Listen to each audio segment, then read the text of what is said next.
ফেব্রুয়ারিতেই হতে হবে নির্বাচন। গণতন্ত্রের জন্য আবারও রক্ত দেওয়ার হুঁশিয়ারি বিএনপির। কোনো হুমকিতে ভয় পায় না জামাত। ভোট ডাকাতি ঠেকানোর আহ্বান আমিরের। নির্বাচনের যে সময় নির্ধারিত হয়েছে সেই সময় নির্ধারিত নির্বাচন হবে। যতক্ষণ পর্যন্ত না আমরা একটা নির্বাচিত সরকার গঠন করতে পারবো ততক্ষণ পর্যন্ত আমরা গণতন্ত্রে ফিরে যেতে পারবো না। প্রয়োজন হলে আবারও বুকের রক্ত দিয়ে আমরা গণতন্ত্রকে রক্ষা করবো। এই শক্তি ওই শক্তির হুমকি ধমকি এগুলো ভাই আমরা পরোয়া করি না। আমরা 3 বার ভোট দিতে পারি নাই, এবার 4র্থবার কেউ যদি আমাদের ভোট ডাকাতি করতে আসে আমাদেরকে তৈরি থাকতে হবে ডাকাতের হাত ভেঙে দেওয়ার। এবার ইতিহাসের সেরা ভোট আয়োজনে প্রস্তুত সরকার, জানালেন প্রেস সচিব। হাসিনার আমলে 16 বছরে আমরা পুরোটা ফেক ইলেকশন দেখেছি। অনেক অনেক বছর পরে যে বাংলাদেশে একটা রিয়াল ইলেকশন হবে। দেখছিলেন প্রধান শিরোনাম। রাতের সময় সঙ্গে আছি আমি গোলাম রাব্বি। এবার অন্যান্য শীর্ষ সংবাদ। জুলাই সনদ বাস্তবায়নে বিশেষ আদেশে গণভোটের প্রস্তাব দিতে যাচ্ছে ঐকমত্য কমিশন। আয়োজন হতে পারে জাতীয় নির্বাচনের দিনই। দলগুলো না মানলে অস্থিরতা বাড়ার শঙ্কা। পাচার হওয়া অর্থ ফেরাতে দুদক সহ বিভিন্ন সংস্থার দৌড়ঝাঁপ। আন্তর্জাতিক সমঝোতায় গতি না পেলে কাগজে কলমে আটকে যাবে সব উদ্যোগ। শুধু জব্দ নয়, দরকার আদালতের রায়। তুরস্কের সহযোগিতায় ইসরায়েলের কারাগার থেকে মুক্ত আলোকচিত্রী শহীদুল আলম পৌঁছালেন ইস্তাম্বুলে। আঙ্কারার প্রতি অন্তর্বর্তী সরকারের কৃতজ্ঞতা। এবং মার্কিন প্রেসিডেন্ট ডোনাল্ড ট্রাম্পের স্বপ্নভঙ্গ। শান্তিতে নোবেল পেলেন ভেনেজুয়েলার বিরোধী দলীয় নেত্রী মারিয়া মাচাদো। গণতান্ত্রিক আন্দোলনে অবদানের স্বীকৃতি।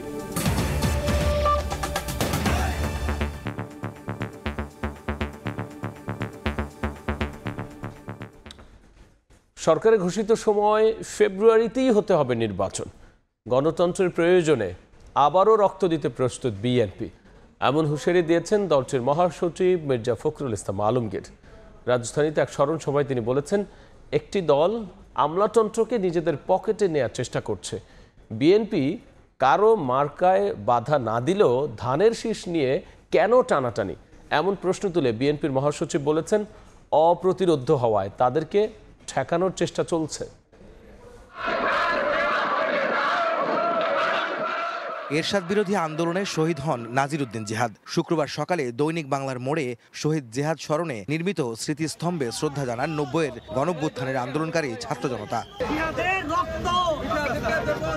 দিবসটি উপলক্ষে ইঞ্জিনিয়ারিং ইনস্টিটিউশন মিলনায়তনে আয়োজিত আলোচনা সভায় যোগ দেন বিএনপির কেন্দ্রীয় নেতারা। বিএনপি মহাসচিব মির্জা ফখরুল ইসলাম আলমগীর বলেন, সংস্কার ইস্যুতে বিএনপিকে জড়িয়ে অপপ্রচার চালানো হচ্ছে। নির্বাচিত সরকার প্রতিষ্ঠিত না হওয়া পর্যন্ত গণতন্ত্র প্রতিষ্ঠিত হবে না বলেও মন্তব্য তার। কয়েকজন মিলে কিছু আইন তৈরি করলাম আর গণতন্ত্র হয়ে গেল? হয় না। যতক্ষণ পর্যন্ত না নির্বাচনের মধ্য দিয়ে আমরা একটা নির্বাচিত সরকার গঠন করতে পারবো ততক্ষণ পর্যন্ত আমরা গণতন্ত্রে ফিরে যেতে পারবো না। গণতন্ত্র আমরা এনেছি, সংস্কার আমরা এনেছি, এই গণতন্ত্রকে প্রতিষ্ঠিত করব আমরাই, এবং এর জন্য প্রয়োজন হলে আবারও বুকের রক্ত দিয়ে আমরা গণতন্ত্রকে রক্ষা করবো। এনসিপির শাপলা প্রতীক ইস্যু বক্তব্যের সমালোচনা করেন মির্জা ফখরুল। ব্যক্তি বা দল তারা ধমক দিচ্ছেন, হুমকি দিচ্ছেন যে অমুক মার্কা না দিলে আমরা নির্বাচনে যাব না, বা অমুকের মার্কা থাকতে পারবে না। ভাই, আমরা তো তোমাদের মার্কাতে বাধা দেইনি, তাহলে অযথা বিএনপির ধানের শীষকে নিয়ে টানাটানি কেন? টানাটানি এই জন্যে যে ধানের শীষ অপ্রতিরোধ্য। ঘোষিত সময়ে ফেব্রুয়ারিতে নির্বাচন না হলে নির্বাচন হবে না মন্তব্য করে বিএনপি মহাসচিব অভিযোগ করেন, একটি দল আমলাতন্ত্রকে নিজেদের করে নিচ্ছে। হুঁশিয়ারি দেন, নির্বাচনকালীন সময়ে আমলাতন্ত্র ও নির্বাচন কমিশন নিরপেক্ষ না হলে মেনে নেবে না বিএনপি। নির্বাচনের যে সময় নির্ধারিত হয়েছে সেই সময় নির্ধারিত নির্বাচন হবে, অন্যথা নির্বাচন হবে না। অর্থাৎ নির্বাচন তখনই হতে হবে। 1, 2, আমলাতন্ত্রকে কোনো একটি নির্দিষ্ট দলের পকেটে নেওয়ার চেষ্টা করা হচ্ছে, এটাকে আমরা কোনো মতেই বরদাস্ত করব না। জিয়া পরিষদের। এদিকে রংপুরে এক স্মরণ সভায় বিএনপির স্থায়ী কমিটির সদস্য ডাক্তার AZM জাহিদ হোসেন বলেন, যারা পিআর পদ্ধতি নিয়ে মাঠে লড়াই করছেন তারা নির্বাচন বিলম্বিত করার বাহানা খুঁজছেন। আজকে যারা নতুন নতুন কথা বলে নির্বাচনকে, গণতন্ত্রকে প্রলম্বিত করার বাহানা খুঁজছেন, কিন্তু বাংলাদেশের মানুষ সরাসরি ভোট দিয়ে অভ্যস্ত। এদিন জিয়া উদ্যানে বিএনপির সিনিয়র যুগ্ম মহাসচিব রুহুল কবির রিজভী বলেন, 15 অক্টোবর জুলাই সনদ স্বাক্ষরকে ইতিবাচক হিসাবে দেখছে তার দল। আহমেদ সালেহিন, সময় সংবাদ, ঢাকা। উপদেষ্টাদের কেউ একটি দলের প্রতি পক্ষপাত দুষ্ট বলে অভিযোগ করেছেন জামায়াতের সেক্রেটারি জেনারেল মিয়া গোলাম পারোয়ার। জনগণের মতামত ছাড়া পিআর পদ্ধতির দাবিকে উপেক্ষা করা যাবে না বলেও হুঁশিয়ারি দিয়েছেন তিনি। দাবি জানিয়েছেন গণভোটের মাধ্যমে পিআর পদ্ধতির মীমাংসার। এদিকে সোহরাওয়ার্দী উদ্যানের সমাবেশে ইসলামী আন্দোলনের আমির অভিযোগ করেছেন, গোপনে বিএনপিকে ক্ষমতায় আনার চেষ্টা চলছে।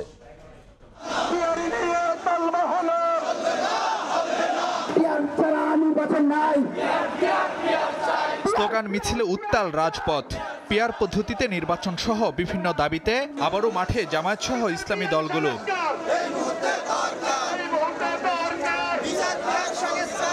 সংসদের উভয় কক্ষে পিআর পদ্ধতি, জুলাই সনদের ভিত্তিতে ফেব্রুয়ারিতে নির্বাচন সহ 5 দফা দাবিতে শুক্রবার জুমার নামাজের পর জাতীয় মসজিদ বাইতুল মোকাররমের দক্ষিণ গেট থেকে গণমিছিল বের করে ঢাকা মহানগর উত্তর ও দক্ষিণ জামায়াত।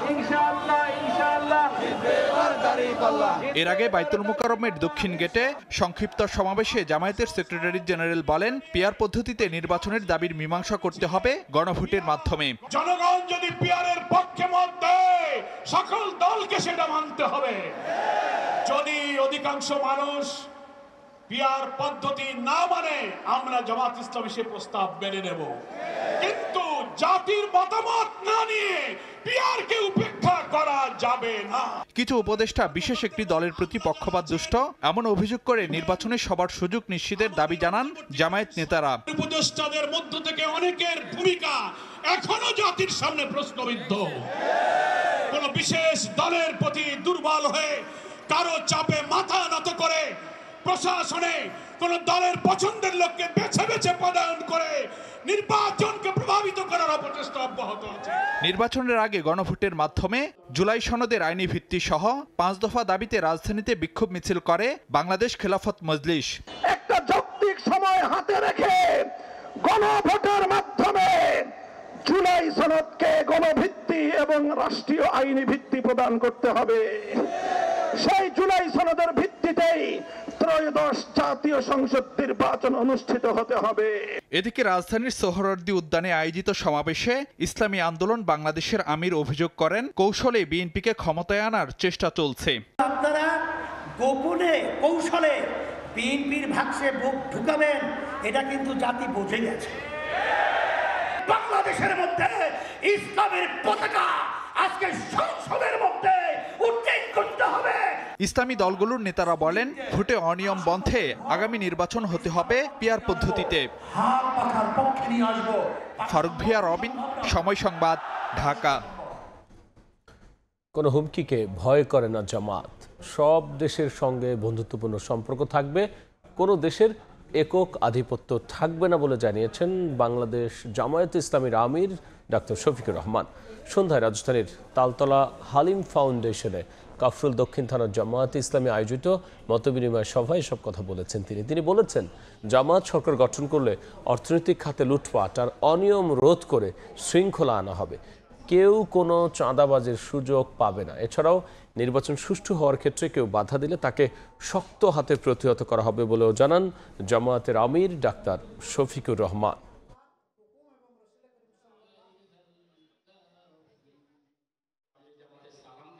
এই ভোটের সেন্টারগুলা শক্তভাবে গার্ড দিতে হবে। আমরা চাই ভোটটা নিরপেক্ষ হোক, সুষ্ঠু হোক। সেই ভোটে যেই পাশ করবে আমরা তাকে অভিনন্দন জানাবো। কিন্তু আমরা 3 বার ভোট দিতে পারি নাই, এবার 4র্থবার কেউ যদি আমাদের ভোট ডাকাতি করতে আসে, আমাদেরকে তৈরি থাকতে হবে ডাকাতের হাত ভেঙে দেওয়া, যেন দুঃসাহস না করে আমার ভোটে হাত দেওয়া। এসব বিষয় নিয়ে বিস্তারিত আলোচনার জন্য স্টুডিওতে যুক্ত হয়েছেন সহকর্মী ফারুক ভিয়া, রবিন। যাচ্ছি তার কাছে। রবিন, আপনার রিপোর্ট দেখছিলাম, একই সাথে বড় দলগুলোর পাল্টাপাল্টি যে অবস্থান এবং কড়া যে পাল্টাপাল্টি অবস্থান, এটিতে যদি দেখি যে দুই পক্ষই দাবি করছে যে তাদের পক্ষে হচ্ছে, মানে অপর পক্ষের প্রশাসন এবং উপদেষ্টারা যার যার অবস্থান থেকে তারা বলছেন ভিন্ন পক্ষে আসলে কাজ করছে। আসলে কি ভেতরে কি কাজ করছে?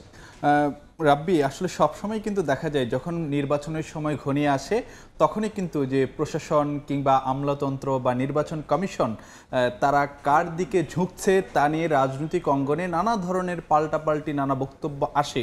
তো সেটাই কিন্তু যে এখনও দেখা যাচ্ছে। আমরা কিন্তু গত কয়েক মাস ধরেই কিন্তু দেখছিলাম বিএনপি এবং জামাতের মধ্যে নানা ধরনের কথার পাল্টাপাল্টি লড়াই চলছিল, যে প্রশাসনের ভূমিকা নিয়ে কিংবা উপদেষ্টাদের কারো কারো ভূমিকা নিয়ে। আমরা কিন্তু যেটি দেখেছিলাম যে মানে কয়েক মাস আগের কথাও যদি বলতে যাই, সেখানে কিন্তু বিএনপির পক্ষ থেকে কোনো উপদেষ্টার পদত্যাগও দাবি করা হয়েছিল। তো আজকে আমরা যেটি দেখছি যে জামাতের পক্ষ থেকে একটি দাবি করা হলো যে কোনো উপদেষ্টা তাদের ভূমিকা সেটা পক্ষপাতদুষ্ট। এবং অন্যদিকে বিএনপি মহাসচিব মির্জা ফখরুল ইসলাম আলমগীর আজকে প্রশাসনের ভূমিকা নিয়েও কিন্তু যে প্রশ্ন তুলেছেন, তো সেই বিষয়াশয়গুলো কিন্তু আমরা যদি একটু এক নজরে দেখে নিতে চাই। আজকে বিএনপি মহাসচিব মির্জা ফখরুল ইসলাম আলমগীর তিনি আজকের একটি কর্মসূচিতে যে কথা বলেছেন যে আমলাতন্ত্রকে একটি নির্দিষ্ট দলের পকেটে নেওয়ার চেষ্টা চলছে এবং সেটি আসলে যে বরদাস্ত করা হবে না, এমনটি কিন্তু যে বিএনপি মহাসচিব তিনি হুঁশিয়ারি দিয়েছেন। এবং একই সঙ্গে তিনি যে কথাটি বলেছেন যে ভোটের সময় আমলাতন্ত্র, অন্তর্বর্তী সরকার, নির্বাচন কমিশন সবাইকে সম্পূর্ণভাবে নিরপেক্ষ থাকতে হবে এবং সরকার প্রশাসন তারা যদি পক্ষপাতিত্ব কারো দিকে যদি করে তাহলে যে সেটি আসলে যে মেনে নেওয়া হবে না, এমন হুঁশিয়ারিও কিন্তু মির্জা ফখরুল ইসলাম আলমগীরের বক্তব্যে উঠে এসেছে। এবং কোনো দলের কোনো চাপের কাছে কেউ যেন মাথা নত না করে, অর্থাৎ প্রশাসন কিংবা আমলাতন্ত্র বা নির্বাচন কমিশন তারা যেন কোনো অন্যায় আবদারের কাছে মাথা নত না করে, সেই বিষয়টি কিন্তু যে মির্জা ফখরুল ইসলাম আলমগীর তার বক্তব্যের মধ্যে আজকে বলেছেন। অন্যদিকে জামাত পাল্টা কি জবাব দিল? না, জামাত যদিও হয়তোবা যে সরাসরি এসবের কোনো পাল্টা জবাব দেয়নি, কিন্তু তাদের তরফ থেকেও একগুচ্ছ অভিযোগ এসেছে। তারাও কিন্তু যে নিশানা করেছেন মানে অন্তর্বর্তী সরকারের কোনো উপদেষ্টাকে, এবং একই সঙ্গে যদিও কোনো উপদেষ্টার নাম তিনি উল্লেখ করেননি, অন্যদিকে একটি বিশেষ দলকে তিনি ইঙ্গিত করেছেন। জামাতের সেক্রেটারি জেনারেল আজকের বক্তব্য যদিও তিনি নাম উল্লেখ করেননি, কিন্তু যেটি ধারণা করা হচ্ছে তিনি হয়তো বা এটি যে বিএনপিকে ইঙ্গিত করে বলতে পারেন, এটি কিন্তু যে রাজনৈতিক মহলে এরকম জল্পনা কল্পনা রয়েছে। তো সেই জায়গাতে আজকে একটি কর্মসূচি ছিল, সেটি হলো যে পিআর পদ্ধতিতে নির্বাচন সহ 5 দফা দাবিতে বিএনপি জামাতের পক্ষ থেকে যে বিক্ষোভ মিছিল করা হয়েছিল এবং যে সমাবেশ করা হয়েছিল, সেখানে জামাতের সেক্রেটারি জেনারেল মিয়া গোলাম পরোয়ার যে কথাটি বলেছেন যে এখনও লেভেল প্লেইং ফিল্ড নিশ্চিত হয়নি এবং উপদেষ্টাদের মধ্যে অনেকের ভূমিকা এখনও প্রশ্নবিদ্ধ এবং একটি বিশেষ দলের প্রতি দুর্বল হয়ে নির্বাচন প্রভাবিত করার যে চেষ্টা সেটি অব্যাহত রয়েছে। এবং কোনো উপদেষ্টার প্রতি তিনি ইঙ্গিত করে যে কথাটি বলেছেন বা যে অভিযোগটি তিনি করেছেন, সেটি হলো যে চাপে মাথা নত করে প্রশাসনে বিশেষ দলের লোককে পদায়নের অভিযোগ রয়েছে। একটি বিষয় কিন্তু আপনি কিন্তু আজকে দুই নেতার বক্তব্যে একটি জায়গায় কিন্তু আপনি দেখতে পারবেন, যেখানে বিএনপি মহাসচিব মির্জা ফখরুল ইসলাম আলমগীর যেখানে বলেছিলেন যে কোনো দলের চাপের কাছে যেন কেউ মাথা নত না করে, অন্যদিকে জামাতের সেক্রেটারি জেনারেল কিন্তু সেখানে পাল্টে একটি অভিযোগ করেছেন যে চাপে মাথা নত হয়ে প্রশাসনে বিশেষ দলের লোককে পদায়ন করা হয়েছে। তো এরকম পাল্টাপাল্টি নানা যে অভিযোগ চলছে দলগুলোর মধ্যে, তো সেই জায়গার মধ্যেই কিন্তু যে নির্বাচনের সময় ঘনিয়ে আসছে। তো আজকে প্রধান উপদেষ্টা প্রেস সচিব তিনিও কিন্তু যে গণমাধ্যমের সঙ্গে নির্বাচন ইস্যুতে কথা বলেছেন, তার একটি বক্তব্য রয়েছে। রাব্বি, আমরা একটু পরে আলোচনায় ফিরছি। দর্শক যদি জানাতে চাই, আজকে প্রধান উপদেষ্টা প্রেস সচিব শফিকুল আলম ময়মনসিংহের একটি অনুষ্ঠানে তিনি সাংবাদিকদের যে কথাটি বলেছেন যে ফেব্রুয়ারিতে নির্বাচন হওয়া নিয়ে কোনো সংশয় নেই, বরং এবারের নির্বাচন হবে ইতিহাসের সেরা ভোট। তো তার বক্তব্যটি শুনে তারপর আবার আমরা ফিরছি আলোচনা। ফেব্রুয়ারির প্রথমার্ধে ইলেকশন হবে, এ বিষয়ে যত ধরনের সংশয় ছিল সব ধুয়ে মুছে চলে গেছে। হাসিনার আমলের 16 বছরে আমরা পুরোটা ফেক ইলেকশন দেখেছি। আমরা সেই জায়গা থেকে সরে এসে কিভাবে সুন্দর ইলেকশন হয় এবং বাংলাদেশের ইতিহাসে আমরা মনে করি একটা অন্যতম বেস্ট ইলেকশন হবে। রাব্বি দেখছেন তার মানে সবার পক্ষ থেকে পিআর পদ্ধতি হোক আর আন্দোলন অথবা পাল্টাপাল্টি অভিযোগ যেটি হোক, সঠিক সময়ে কিন্তু সবাই আবার নির্বাচন চাচ্ছে এবং প্রধান উপদেষ্টার প্রেস উইংও কিন্তু সেটিই বলছে।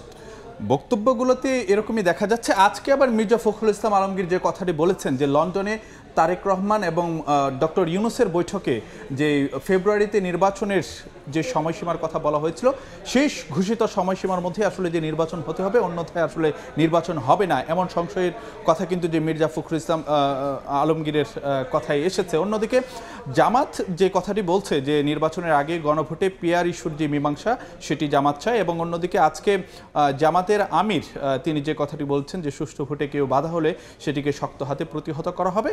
আর অন্যদিকে এসব নানা জল্পনা কল্পনা থাকলেও প্রধান উপদেষ্টার প্রেস সচিব যেটি দাবি করছেন যে এবারে নির্বাচন হবে ইতিহাসের সেরা ভোট।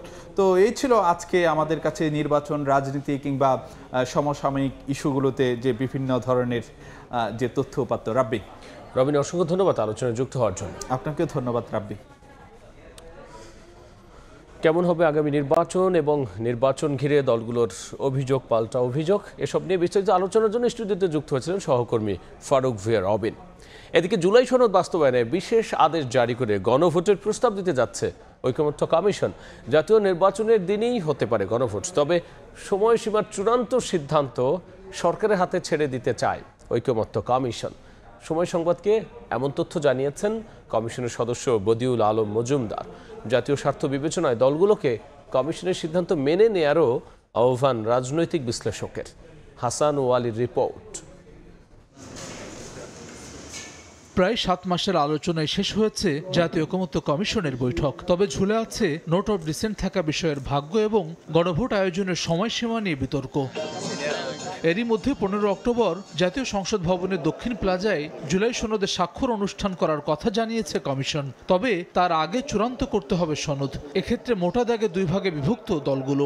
বিশেষ আদেশ জারি করে নির্বাচনের আগে গণভোটের পক্ষে অবস্থান নিয়েছে জামায়াত, এনসিপি সহ কয়েকটি দল। অন্যদিকে বিশেষ আদেশে আপত্তি জানিয়েছে বিএনপি। বাস্তবায়ন প্রক্রিয়া নিয়ে রাজনৈতিক দলগুলোর সঙ্গে বৈঠকের পাশাপাশি বিশেষজ্ঞদের সঙ্গে ধারাবাহিক বৈঠক করেছে কমিশন। দলগুলোর ঐক্য না হওয়ায় বিশেষজ্ঞ প্যানেল যে মতামত দিয়েছে সেটি ভিত্তি ধরছে কমিশন। কমিশনের সদস্য বদিউল আলম মজুমদার বলছেন, গণভোটে থাকবে শুধুমাত্র সংবিধান সংশ্লিষ্ট বিষয়। ঐকমত্য তৈরি হওয়া এবং অনৈক্য থাকা বিষয় নিয়ে হবে 2টি প্যাকেজ। একটা প্যাকেজ হবে যেগুলোতে ডিসেন্ট নাই, যেগুলোতে মত পার্থক্য নাই, আর একটা হবে যেগুলোতে মত পার্থক্য আছে। তো এবং ভোটারদের সুযোগ হবে হ্যাঁ কিংবা না হ্যাঁ উত্তর দেওয়ার।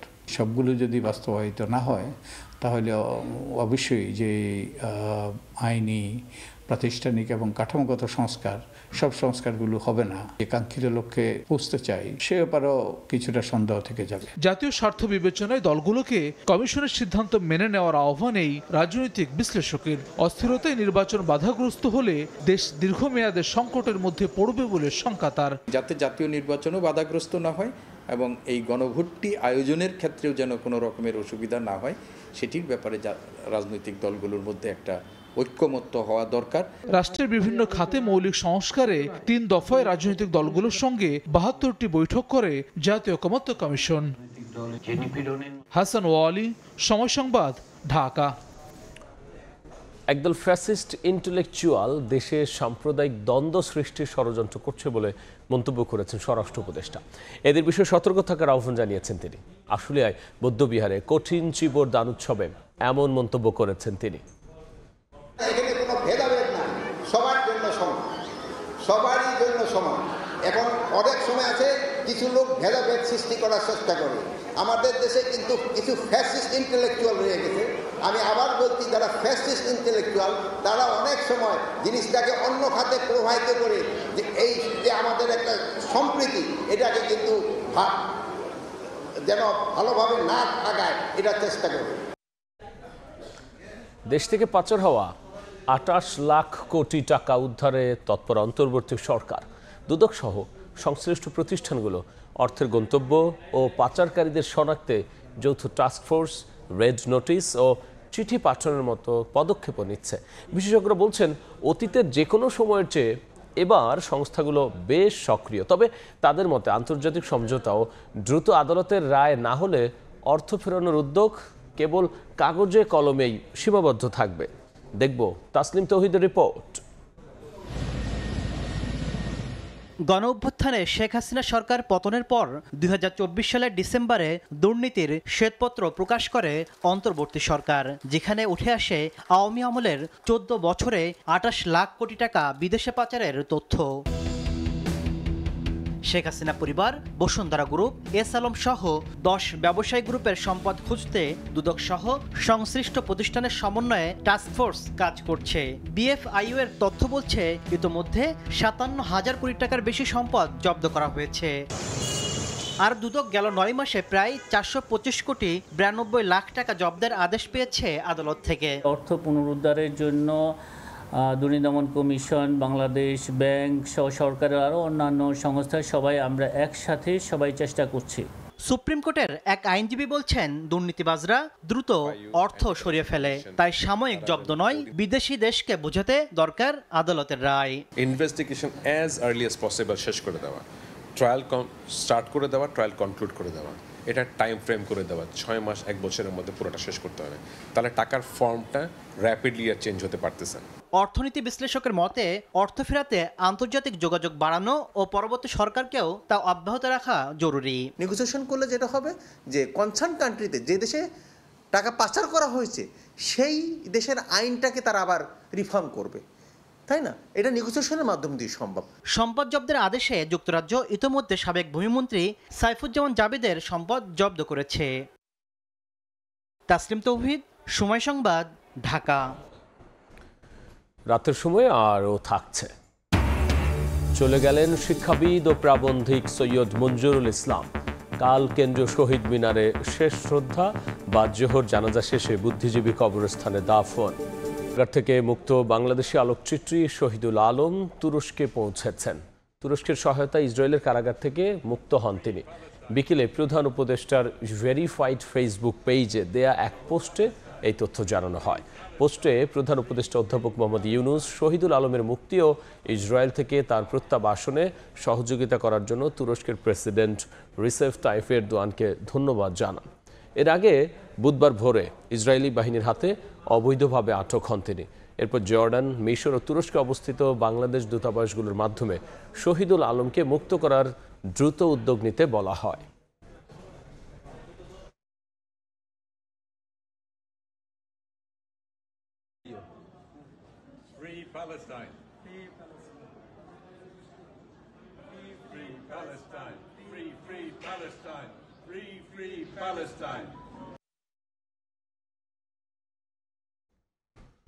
রাতের সময়ে আরও থাকছে।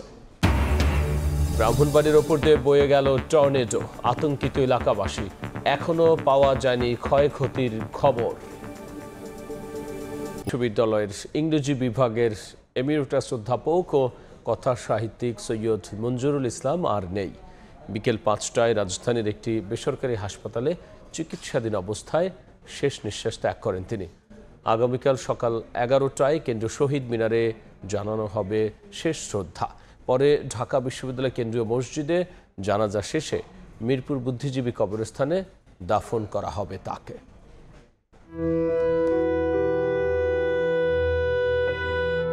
সৈয়দ মঞ্জুরুল ইসলাম, যার রয়েছে বহু পরিচয়। কথাসাহিত্যিক, প্রাবন্ধিক ও চিত্র সমালোচক এই অধ্যাপকের হাত ধরেই বাংলাদেশের উত্তরাধুনিক লেখার ধারার প্রচলন শুরু হয়। দীর্ঘদিন ধরে শিক্ষকতা করে গেছেন ঢাকা বিশ্ববিদ্যালয়ের ইংরেজি বিভাগে। এমিরেটস অধ্যাপক হিসেবে অবসর নিয়ে পরবর্তীতে শিক্ষক হিসেবে নিযুক্ত ছিলেন ইউল্যাব বিশ্ববিদ্যালয়। মৃত্যুর আগ পর্যন্ত তিনি ছিলেন কর্মচঞ্চল।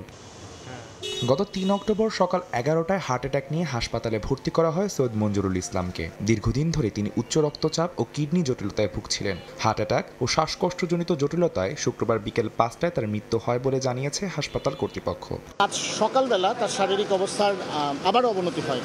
অবনতি হলে আমরা তাকে আবারও লাইফ সাপোর্টে নিতে বাধ্য হই এবং তারপরে আজকে বিকেল 5টার সময় heart attack, heart failure, kidney জটিলতা এবং শ্বাস প্রশ্বাসজনিত জটিলতার কারণে উনি বিকেল 5টায় শেষ নিঃশ্বাস ত্যাগ করেন। অসংখ্য শিক্ষার্থী অনুরাগী তৈরি করে গেছেন সৈয়দ মঞ্জুরুল ইসলাম। শুভাকাঙ্ক্ষীরা বলছেন তার মৃত্যুতে জাতি হারালো মূল্যবান সম্পদ। শনিবার সকাল 11টায় কেন্দ্রীয় শহীদ মিনারে জানানো হবে শেষ শ্রদ্ধা। পরে ঢাকা বিশ্ববিদ্যালয়ের কেন্দ্রীয় মসজিদে জানাজা শেষে মিরপুর বুদ্ধিজীবী কবরস্থানে তাকে দাফন করা হবে বলে জানিয়েছেন স্বজনেরা।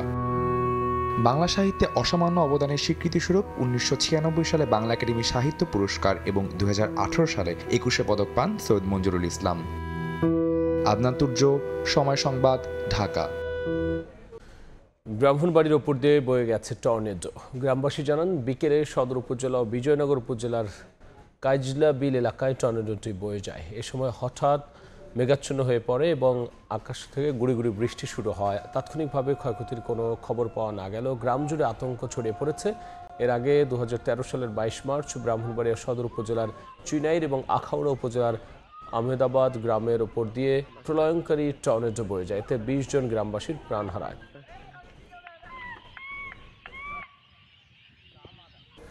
দেখছেন রাতের সময়।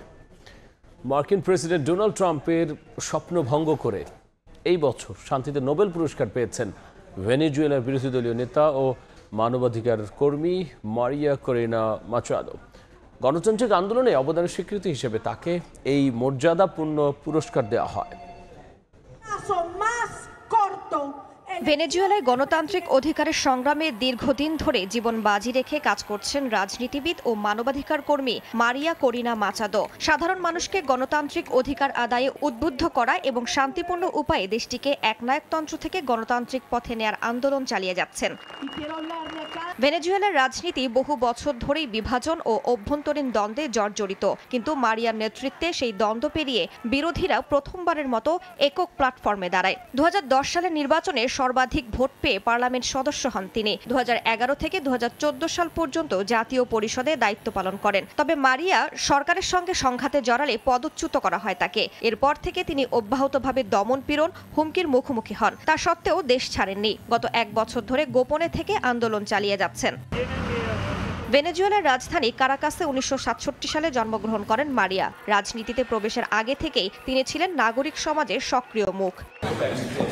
গণতান্ত্রিক অধিকার রক্ষায় নিরলস প্রচেষ্টা এবং গণতন্ত্রের জন্য ন্যায়সঙ্গত ও শান্তিপূর্ণ সংগ্রামের জন্য এবছর তাকে নোবেল পুরস্কার দেওয়া হলো। শুক্রবার নরওয়ের নোবেল কমিটি তার নাম ঘোষণা করে। The Nobel Peace Prize for 2025 to Maria Corina Machado. Nobel কমিটির এই ঘোষণার মধ্য দিয়ে দীর্ঘদিনের স্বপ্নভঙ্গ হলো মার্কিন প্রেসিডেন্ট ডোনাল্ড ট্রাম্পের।